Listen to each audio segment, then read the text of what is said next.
Maagang nagsagawa ng inspeksyon ng mga otoridad sa mga pangunahing transport terminal sa bansa bilang paghahanda sa inaasahang dagsa ng mga pasahero ngayong Semana Santa. Nasa Camp Crame si Allen Ibanez para sa buong detalye ng balitang yan. Allen?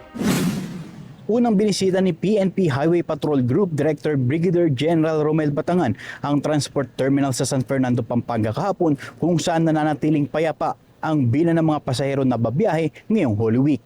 Ayos yung naging inspection ng ating director, lahat din ng mga terminals na ikutan and even the bus itself no, nagagamitin ang sasakyan ng ating mga kabayan nasa maayos naman. And nakikita naman din namin na lahat naman din ay sumusunod sa alintuntunin at mga batas na nilatag po ng PNP-HPG. Sa ngayon, nasa 755 na HPG personnel ang i-deploy nationwide na susuportahan ng 92 teams para siguraduhin ang ligtas at maayos na pagbiyahe ng ating mga kababayan. And ang utos nga ng ating Director HPG even gabi ay magkaroon din ng mga deployment para at least ma-ensure natin talaga yung orderly and peacefully no, yung ating pong Holy Week na parating.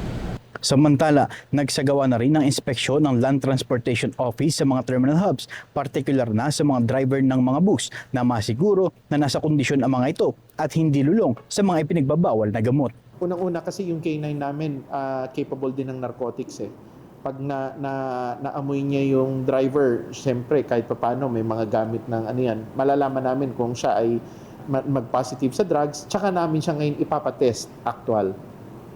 Kung sakaling may mga na-encounter ang publiko na insidente na kinasasangkutan ng mga driver o anumang krimen sa kanilang pagbiyahe, ang social media page ng LTO ay bukas 24/7 upang asistehan ang mga pasahero sa kanilang mga problema. Habang ang PNP naman ay may nakadeploy ng mga police assistant desk sa mga terminal, simbahan at iba pang matataong lugar upang umaksyon at umalalay sa mga taong nangangailangan. Mula sa Camp Crame, ako, si Allen Ibanez, nag-uulat.